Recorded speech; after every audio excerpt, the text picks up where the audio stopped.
성령은 지혜의 성령이었고, 그 다음에 총명의 성령이었고, 모략의 성령이었고, 재능의 성령이었고, 지식의 성령이었고, 여호와를 경외하는 성령이었다 라는 것이 2절의 말씀으로 있습니다.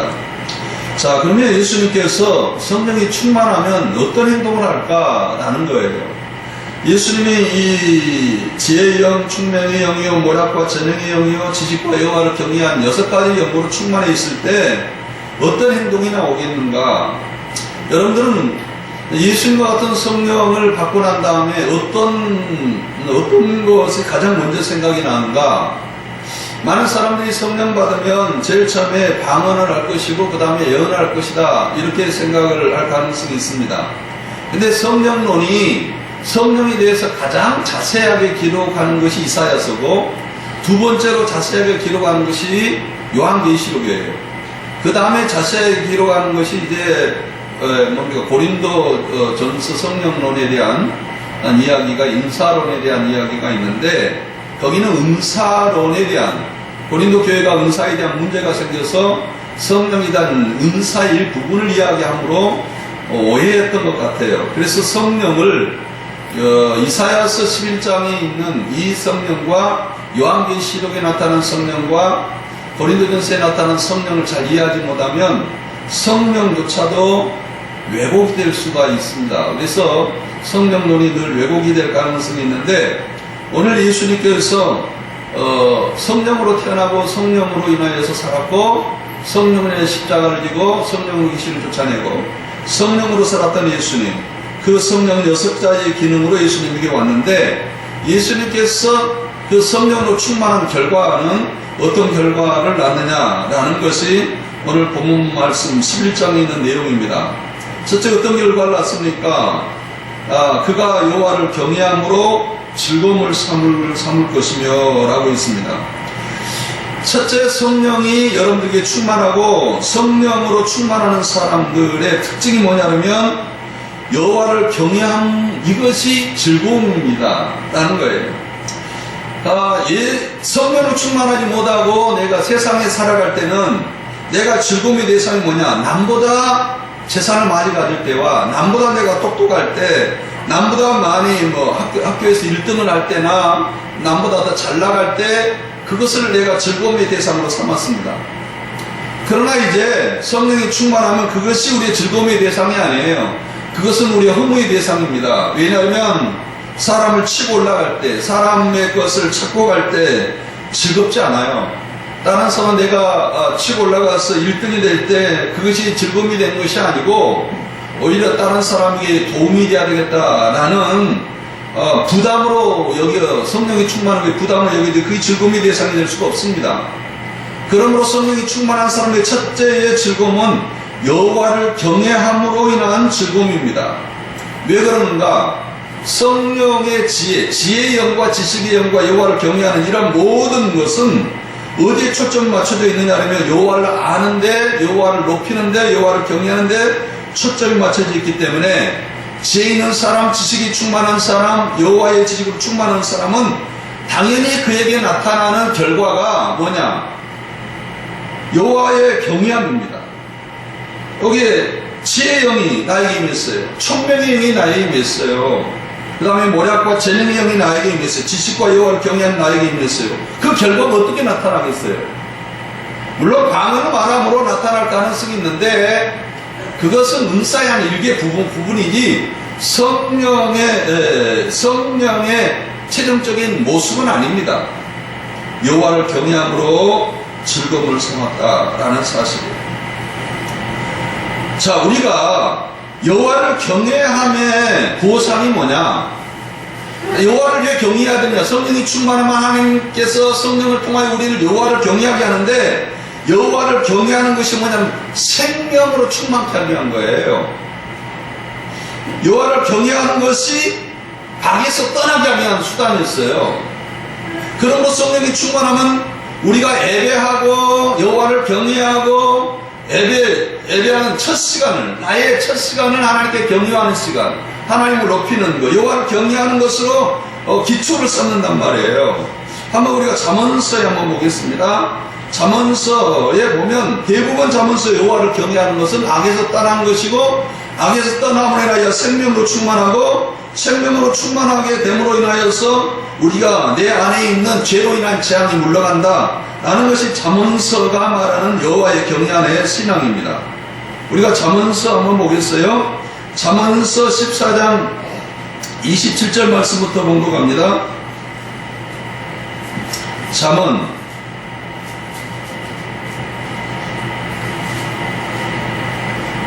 14장 27절 같이 한번 읽겠습니다. 14장 27절 시작. 여호와를 경외한 것은 생명의 쇠이니 사망의 그물에서 벗어나게 하느니라. 이것만 보고는 악에서 여호와를 경외함으로 하나님께 예배하고 하나님께 경배하고, 또 뿐만 아니라 내가 첫 시간과 모든 것을 여호와의 경외함으로 내가 살아갈 때에 악에서 떠날 뿐만 아니라 사망에서 벗어나고 생명의 샘으로 충만케 한다라는 것을 이야기를 하고 있는데, 이것만 가지고는 모르죠. 우리가 잠언 16장 6절에 있는 말씀 보겠습니다. 16장 6절 같이 한번 읽겠습니다. 시작. 인자와 진리로 인하여 쥐약이 소각이 되었고 여호와를 경외함으로 말미암아 악에서 떠나게 되었느니라. 나는 예수님의 십자가로 악에서 떠났습니다. 그런데 여호와를 경외하잖아요. 악에서 떠날 수가 없어요. 정말 여러분들이 여호와를 경외해야 악에서 떠난다라는 사실들을 우리는 인정해야 됩니다. 또 잠언 19장 23절 생명으로 들어가는 것이 여호와를 경외함으로 찬양함으로 하나님께 나감으로 인하여서 들어가는 것을 우리가 볼 수 있어요. 19장 23절 같이 한번 읽겠습니다. 시작. 여호와를 경외하는 것은 사람으로 생명이 이르게 하는 것이라. 여호와를 경외하는 자는 조각에 지내고 지향을 강하지 아니하느니라. 여러분들이 잠언서에 쭉 가면 여호와를 경외하는 거 밑줄만 긋고 잠언서 쭉 읽어보기를 바랍니다. 그러면 뭐냐 그러면 여호와를 경외함으로 악에서 떠나고, 여호와를 경외함으로 생명으로 들어가고, 여호와를 경외함으로 우리가 죄로 인하여 재앙에서 우리가 여태까지 삶에 사로잡혔던 것들이 재앙에서 벗어나는 것을 우리가 볼 수 있다라고 이야기를 하고 있습니다. 그러므로 우리가 하나님께서 성령을 통하여 우리가 구원받았다면, 성령을 통하여서 우리가 여호와를 아는 죄로 충만하게 되었다면, 첫째 하나님께서 우리를 여호와를 경외하게 만든다는 겁니다. 여호와를 예배하게 만들고, 우선순위를 여호와를 경외한다는 말은 우선순위를 제일 첫째 하나님께 드린다라는 거예요. 우리가 돈을 벌어도 첫째 11조 하나님께 드린 거고, 내 첫 시간 자고 일어나자마자 하나님께 드린 거고, 우선순위를 여호와를 경외함으로 소득의 모든 것도 여호와를 또 여호와의 백성을 돕는 일. 시편 기자는 그렇게 말했어요. 이거 다 찾아 읽으면 시간이 많이 걸려요. 시편 기자는 이렇게 말했어요. 여호와를 경외한 일이 뭔 일이냐라고 노래할 때에 여호와를 경외한 것은 하나님께 첫 것을 드린 것이다. 처음 것을 드린 것이다 라고 이야기했고, 소유를 드릴 뿐만 아니라 하나님의 백성을 돕는 일이다 라고 이야기를 했어요. 하나님의 백성 교회를 돕는 일이 여호와를 경외하는 첫 번째 순서다라는 거예요. 그런데 여호와를 경외하는 사람들이 삶의 우선순위가 정해져 있질 않아요. 여호와를 경외한 거 아닙니다. 또 예배에 삶이 없어요. 여호와를 경외한 것이 아니에요. 그럼 어떻게 될까요? 악에서 떠날 수가 없어요. 생명의 예수님 만나면 만날수록 생명의 풍성함으로, 예수님의 생명이기 때문에 생명 풍성하게 되어 있습니다. 그런데 생명의 풍성함으로 젖어 있지는 않아요. 왜냐? 여호와를 경외함으로 하나님께서 우리를 통하여 악에서 떠나고 생명으로 진입하도록 하나님께서 역사했기 때문에 그렇습니다. 그래서 십자가는 뭐냐? 우리를 하나님과 우리의 사이를 생명으로 들어가도록 그 담을 헐어버리는 역사가 십자가 역사예요. 그래서 우리가 십자가로 인하여서 우리가 하나님과 화목이 됐다면 이제 하나님의 생명 가운데, 하나님의 생명 가운데, 하나님의 구원 가운데, 하나님의 구속 가운데로 들어가야 되는데, 그 들어가는 것이 뭐냐? 그러면 여호와를 경외함으로 하나님으로 들어가는 거예요. 그 생명으로 들어간다라는 사실입니다. 두 번째로 이사야서에 보면 우리가 이제 이사야서 다시 돌아오도록 하겠습니다. 성령이 충만하면 이사야서 11장 예수님의 성령이 충만함으로 인하여서 여호와를 경외하고 모든 예수님의 우선순위는 하나님이었습니다. 하나님과 교제하고 하나님과 즐거움으로 삼고 하나님께 기도하는 것이 즐겁고 하나님께 성경 공부하는 즐겁고 행복이 그거였습니다. 두 번째는 뭐예요? 즐거움으로 삼으며 그가 여호와를 경외함으로 즐거움으로 삼으며 그 눈에 보이는 대로 심판하지 아니하고 그의 들린 대로 판단하지 아니하다. 눈에 보이는 대로 세상을 판단하지 아니하고 눈에 들리는 대로 세상 사람들을 보지 않는다는 거예요. 뭘로 봅니까? 성령의 인도로, 공의로. 우리는 그래요. 성령이 충만한 사람들의 두 번째 특징이 뭐냐면 첫째는 여호와를 경외한 것이고 사람들을 바라볼 때에 보이는 대로 판단하지 않아요. 그 사람의 말을 들리는 대로 판단하지 않아요. 왜냐? 성령께서 우리를 주관하고 있기 때문에, 그 사람을 주관하고 있기 때문에, 그 사람이 죄 가운데 간 것처럼 보여도 성령이 그 사람 가운데 있기 때문에 그 사람이 언젠가는 돌아올 것이다. 만유교에 침체했던 루터를 바라볼 때 그의 어머니가 그를 너는 목사가 될 것이다 라고 이야기를 했어요. 그래서 성령의 사람이었습니다. 왜냐? 보이는 대로 보는 거 아니에요. 들리는 대로 판단하지 않아요. 성령으로 판단하고 성령으로 보고 성령으로 이 세상을 판단하는 겁니다. 이거의 두 번째 특징이에요. 막 강한 말하고 이상한 걸 말하고 막 몸에 열기가 뜨거워가지고 어떻게 할 것 같은데 성령으로 충만하면 여호와를 경외한 것이 그거고 세상을 판단하는 기준이 달라져요. 가치관이 다르다는 거예요. 세상의 가치관이 다릅니다. 이제 새로운 삶을 공부할 때에 집사님들에게 새로운 삶을 공부할 때에 새로운 삶의 첫째가 뭐냐면 가치관을 다르게 해야 행복할 수 있어요. 세상적인 가치관을 가지고 이 눈이 달라지지 않으면 새로운 삶을 살 수가 없는 거거든요. 그래서 성령의 인도를 가지고 판단하는 것이다. 왜냐? 고린도서에 보면 성령이 우리 보이지 않는 깊은 곳까지 판단한다 그랬어요. 그럼 성령의 판단과 성령의 기준으로 우리가 봐야 됩니다. 그 다음에 세 번째는 뭡니까? 판단하지 아니하며 4절에 공의로 가난한 자를 심판하며 정직으로 세상을 겸손한 자를 판단할 것이며 그 입의 막대기로. 세 번째는 뭐예요? 공의와 정의로 통치한다라는 사실이에요. 이거 굉장히 중요한 말씀입니다. 세 번째로 여기에 공의로 판단한다. 우리가 이런 생각을 많이 합니다. 예수님의 성령이 충만할 때에 이 땅에 모든 예수님이 있는 모든 곳에는 공의가 있었어요. 공의의 결과, 정직의 결과가 뭐였느냐? 뭐였어요? 이 땅에는 평화였어요. 평화.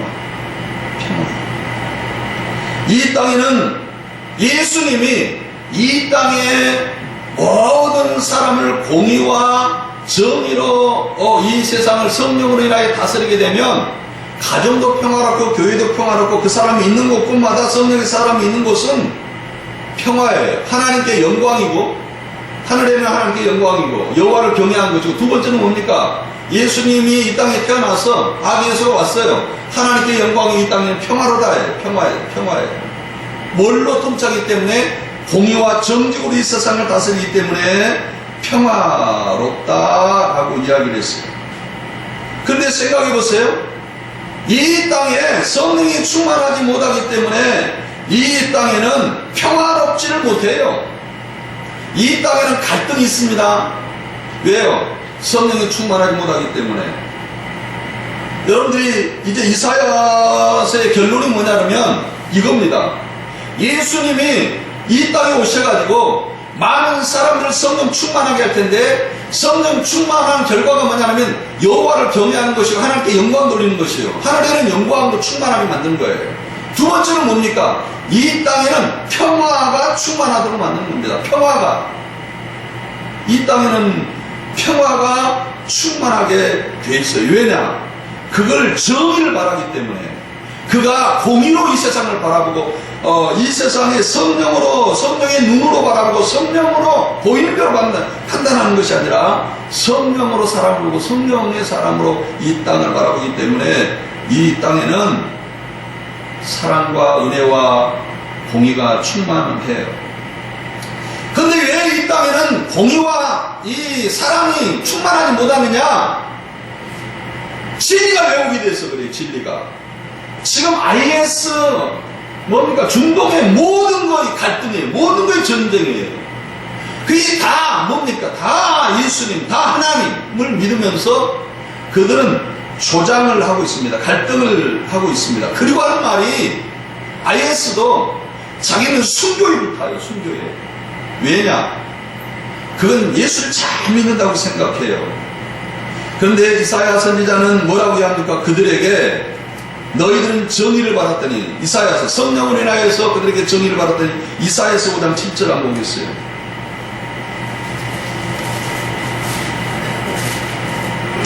이사야서 5장 7절, 그 성령의 사람들에게, 예수 믿는 사람들에게 바랬던 것이 뭐였는가?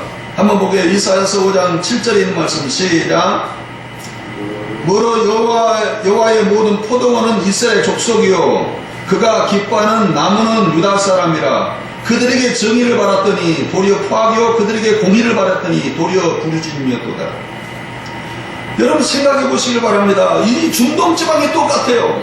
모든 사람이 성령을 왜곡하고 진리를 왜곡하고 복음을 왜곡하기 때문에 그의 삶의 결과가 하나님께 영광이, 이 땅에는 평화와 행복과 이 축복이. 그래서 독사들이 말이죠, 6절에 그때 이리가 어린 양과 함께 표범과 어린 염소와 함께 누우며 송아지와 어린 사자와 살찐 짐승과 함께 어린 아이에게 이끌리며, 예? 염소와 곰이 함께 먹고 함께 즐거워하고, 7절에 그들의 새끼들도 엎드려지며 사자가 소처럼 풀을 먹을 것이며 젖먹이 아이가 독사의 구멍에 장난을 치며 젖된 아이가 독사에게 손을 넣을 것이라. 그래도 해를 당하지 않냐고, 해됨이 없다 그랬어요. 9절에 내 거룩한 산 모든 곳에는 회됨이 없고 상함도 없을 것이라. 이 거룩한 산은 성령으로 통치하는 산을 가르쳐 말합니다. 예수님이 이 땅에 오셔가지고 성령으로 통치하고 성령으로 다스리는 에루살렘의 산, 에루살렘의 이스라엘 백성들을 가르쳐 이야기하는데, 거기에는 해함도 없고 상함도 없다.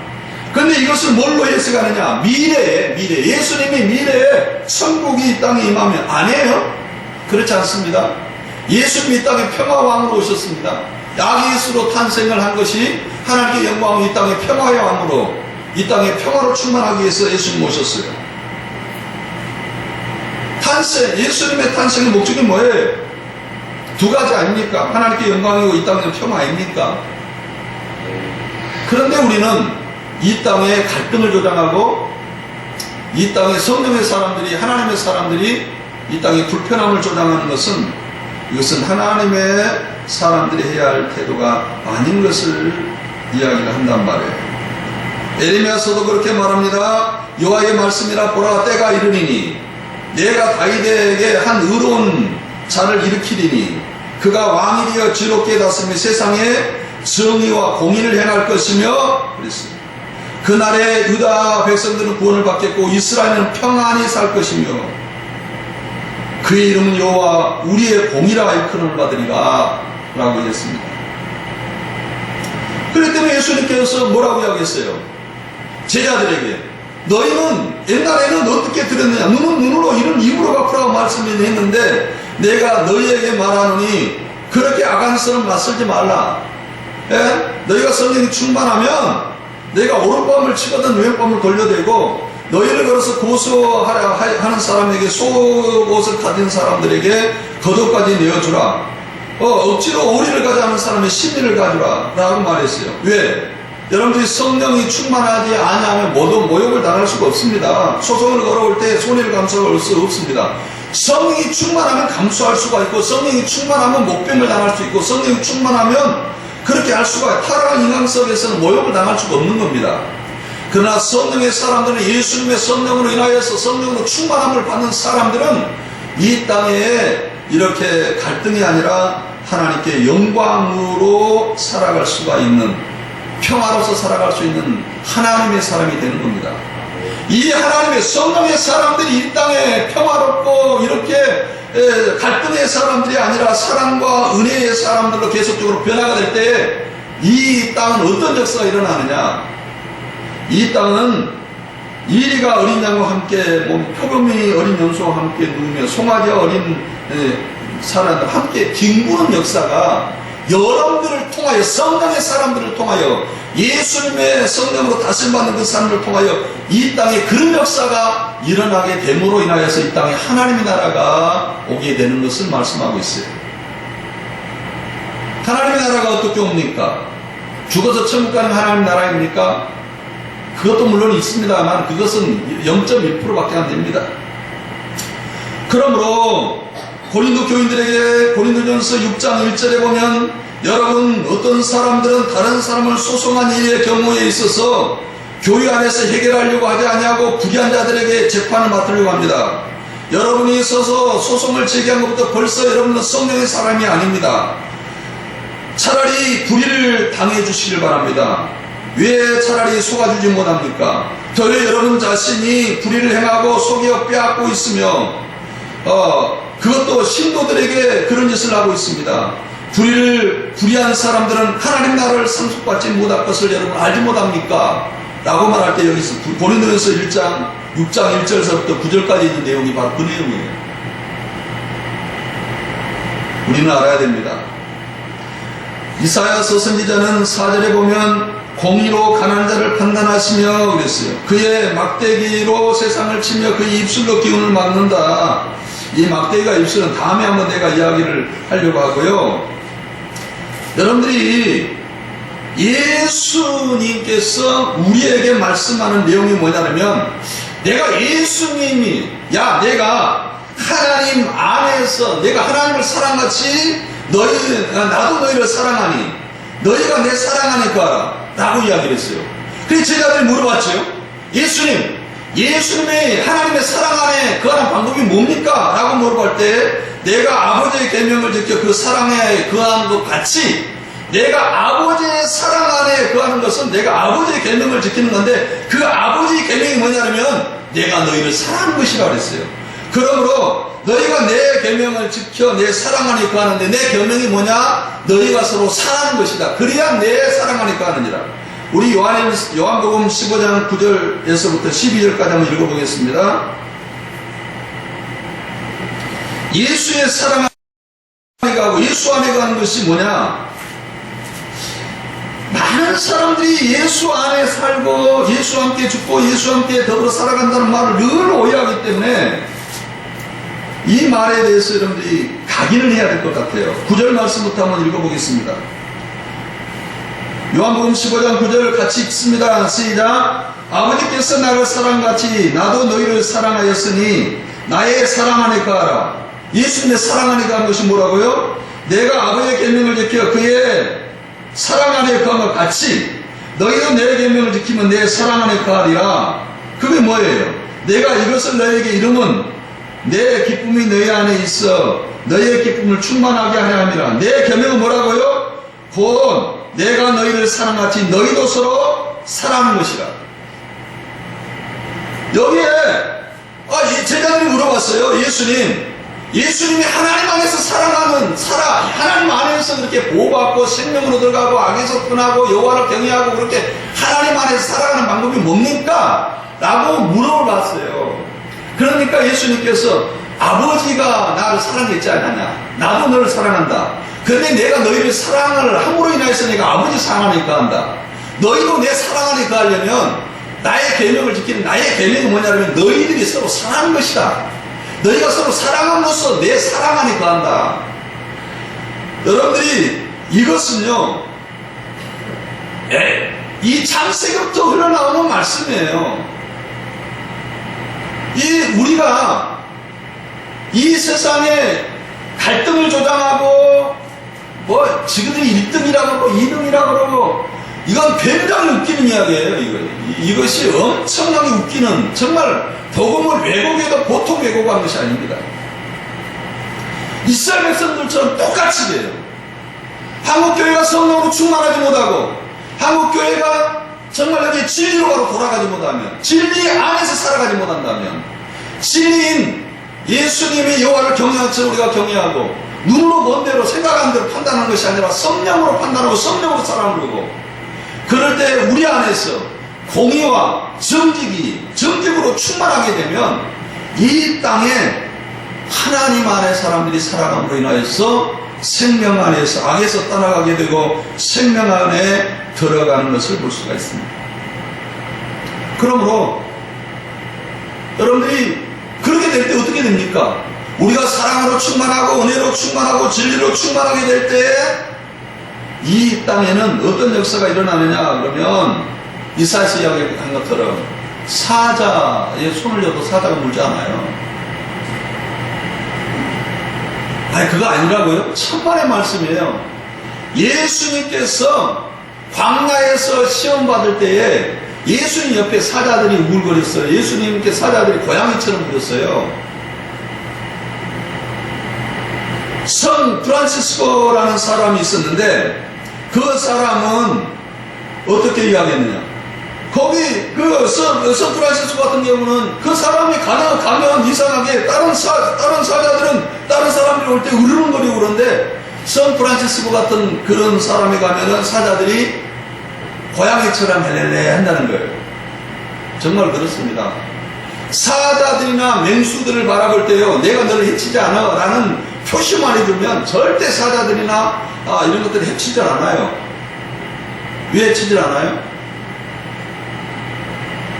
그래서 동물들을 잘 다스리는 사람들 있잖아요. 막 사자들과 막 뽀뽀도 하고 막 사자들을 야수들을 잘 다스리는 사람들. 이 앞전에 텔레비전 나오는데 야수들 가운데 살아가는 사자들과 함께 살아가고 호랑이들과 함께 살아가는 야수들과 함께 살아가는 사람이 있더라고요. 호랑이도 타고 다니는 사람들도 있고. 그런 사람 볼 때 내가 너희를 해치지 않고 너희를 도와주고 너희를 한다. 이런 인격적인 사람이 되었을 때 서로 경계가 있고 이러면 서로 사자는 공격을 하면 막 바로 덤벼들지만 그렇지 않다라는 사실이에요. 그러므로 성령이 충만한 사람들을 통하여서 예수님의 성령이 충만하고 성령으로 이 땅을 다스려서 성령의 사람들을 통하여 이 땅에 하나님께 평화를 가져오도록 통치를 가져오도록 하나님께서 원했다라는 사실이에요. 이 땅에 그렇게 했어요. 이 자연계의 역사가 일어나, 자연계의 평화의 역사가 이 땅에 일어나는데 그것이 뭡니까? 이사야서 11장 6절부터 나타나는 그 현상이에요. 그때 이리가 어린 양과 함께 살며 포금이 어린 염소와 함께 누우며 송아지와 어린 사자와 살찐 짐승이 함께 있어 어린 아이에게 끌리며 7절에 염소와 곰이 함께 먹으며 이런 역사가 일어난다는 거예요. 여러분, 동물의 세계에 저주와 타락이 어디서 있었느냐? 아담에게서부터 있었어요. 왜 서로가 경계하고 왜 서로가 이렇게 저주하고 서로가 잡아먹고 싸우고 갈등의 사람이 되느냐? 죄의 결과에서부터. 그러나 처음에는 안 그랬어요. 아담이 사는 에덴 동산에는 그렇지 않았어요. 평화가 넘쳤어요. 서로가 이해하고 사랑하고 서로가 은혜가 넘치고 그런 사람으로 충만했습니다. 그랬는데 이 동물의 세계가 서로 잡아먹는 독사의 독으로 충만하고 이 인간이 범죄함으로 인하여서 이런 결과가 있었어요. 언제부터 있었습니까? 이런 결과가 죄로 충만했던 노아 홍수 이후에 하나님께서 동물들과 이 동물을 잡아먹을 수 있도록 이 경계 이런 걸 줬어요. 그러나 원래는 짐승들이나 사자들이나 다 짚을 먹었어요. 사자들이 동물 잡아먹지는 않았어요. 창세기 한번 보겠어요. 1장 29절 30절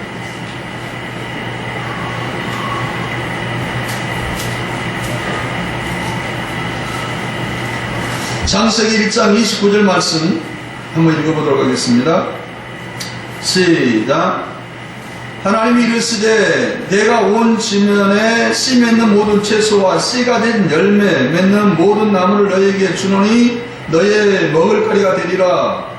30절에 같은 목소리 읽어요. 시작. 또 땅의 모든 짐승과 하늘의 모든 새와 생명이 있어 땅에 기는 모든 거대에게 내가 모든 푸른 풀을 먹을거리로 주노니. 뭘로 먹을거리 줬다고요? 풀을 먹을거리 줬어요. 어떤 사람에게? 모든 짐승에게, 하늘의 독수리에게도, 또 이 땅 산의 모든 이 풀을 주었어요. 그런데 언제 서로가 이렇게 악하게 됐느냐? 이 세상의 죄가 간영함으로 인하여서 악하게 되는 것은 타락하고 난 노아 용수 이후에 하나님께서 이들에게 짐승을 줬는데, 그런데 예수님은 사실은 성령의 사람들을 통하여서 이 땅에 그런 갈등의 관계를 만들기를 원치를 안 했어요. 심지어는 동물들까지, 인간과 인간은 말할 것도 없이, 인간과 인간은 말할 것도 없이 사랑할 뿐만 아니라 이 땅의 모든 짐승들까지 다 하나님의 평안 안에서 짚을 먹으며 살아가기를 원했던 것이 예수님이 성령으로 인한 통치였습니다. 예수님도 마찬가지예요. 40일 금식할 때에 마가복음, 예수님이 성령으로 충만하여 40일 금식할 때에 그 이 역사가 나타났죠. 마가복음 1장 13절.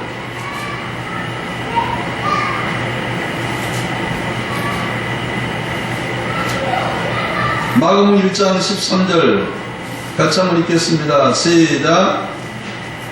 광야에서 40일 계시면서 사탄에게 시험 받으시며 들짐승과 함께 계시며 천사들이 수염 들더라. 들짐승과 함께, 들짐승들이 옆에서 보이주고 옆에 지켜주시고 이거 함께 거한다, 함께 계시다 라는 말은 함께 즐거움을 나누는 것. 들짐승들이 예수님을 잡아먹으려고 하는 것이 아니라, 여러분들 한번 생각해 보시길 바랍니다.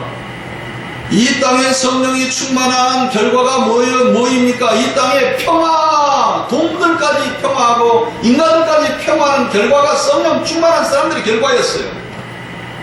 근데 성령 충만한 사람들이 한국교회 어떻게 만들었어요? 교회 갈등을 일으켜요. 자기들이 우월하다고 생각해요. 나중에 선교단체 사람들이 말이죠, 그 한국교회를 인하여 기도한다는 웃긴 소리야 많아. 너희가 가장 큰 염려다. 자기들이 성령으로 인하여 우월하다고 생각해요. 이 교만한 것들이 말이야. 갈등을 조장해. 하나가 되어서 예수님께서 성령이 충만해서 나타난 결과들을, 요한계시록 뿐만 아니라 이사야서, 로마서 할것이 쭉 이야기를 하는 걸 볼 때에 이 땅에는 정말 평화였습니다.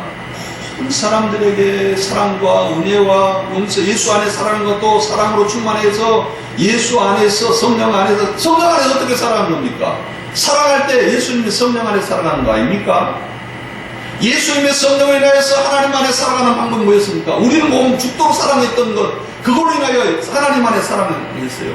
그게 예수님의 계명이었어요. 하나님이 예수님을 준 계명으로 인하여서 하나님 안에 살아갔어요. 우리는 하나님 예수님 안에, 성령 안에 살아가는 방법은 서로 화평하며 사랑하며 살아가는 방법이었습니다.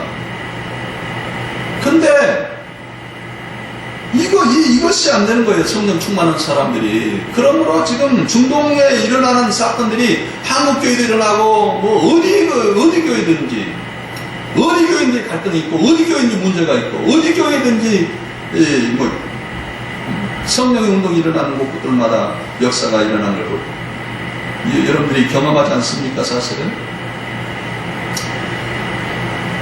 그러므로 피조물들이 또 생각할 때 어떻게 생각하느냐? 피조물들이 우리에게 바라는 것은 썩어짐의 종로로 가는 것이 아니라 하나님께 그 영광의 자유, 이제 이 평화의 자유를 원한다는 사실을 이야기를 하고 있습니다. 로마서 8장 한번 보겠어요. 이 피조물들이 우리를 향하여서 외치고 소리치는 내용들이 있습니다. 이 땅의 피조물들이, 동물들과 식물들이 이렇게 살지 말라는 거예요. 성령 충만하게 살기를 바라는 겁니다. 로마서 8장 20절 같이 한번 읽겠습니다. 시작.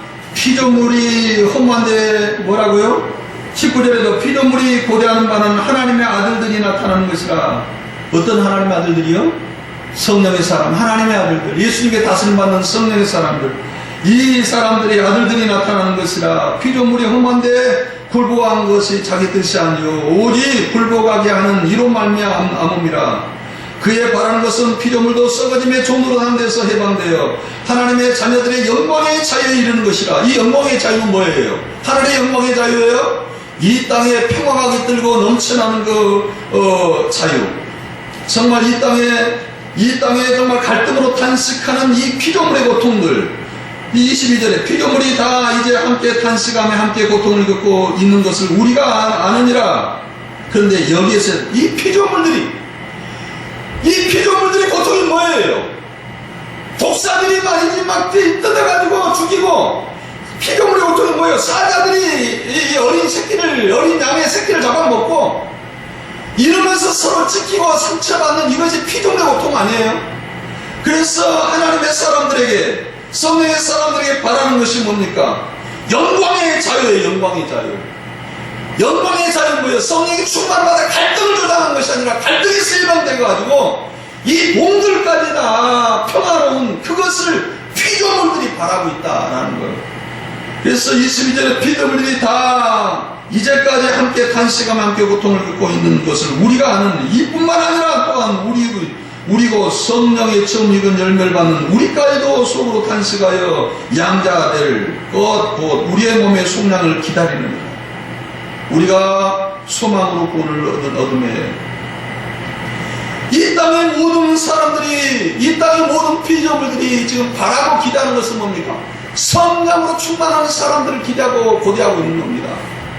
그 성령에 충만한 사람들이 예수님의 다스림과 예수님의 성령에 충만을 받아가지고 이 땅의 가정에서도 평화가 넘치고 교회에서도 평화가 넘치고 그들이 사랑과 평화, 이 하나님께 영광이 이 땅에는 평화로 충만해서 동물들조차도 이제는 자기의 본연에 얽히고 잡아 죽이고 이런 데서 벗어나서 하나님께 영광을 돌리는 자세로 나가는 이것을 기대하고 있다는 것을 우리는 이해해야 됩니다. 그런데 많은 사람들이 로마서 11장 이것은 미래에 예수님이 이 땅에 재림한 그 미래에 있을 거라고 생각하는데 그것은 정말 성경을 너무나 모르는 겁니다. 왜냐하면 이사야서 구약시대 때는 예수님의 재림과 초림을 구분을 잘 못 해놓고 있어요. 예수님의 재림 때 나타나는 현상이나 초림 때 나타나는 현상을 잘 못하고 있는데 이미 마태복음과 누가복음에서는 예수님이 아기 다윗의 줄기로 태어나서 그 예수님이 이 땅에 오셔가지고 초림을 인하여서 우리에게 구속하시고 성령으로 이 땅에 재림하기 직전까지의 역사를 이야기하는데 그 역사를 뭐라고 이야기했어요? 하나님께 영광이고 이 땅에는 평화다. 이 땅 평화다. 그래서 평화. 그래서 우리가 성탄절마다 쫙 걸려놓는 플랜카드가 뭐냐? 하나님께 영광이고 이 땅에는 평화다. 말뿐.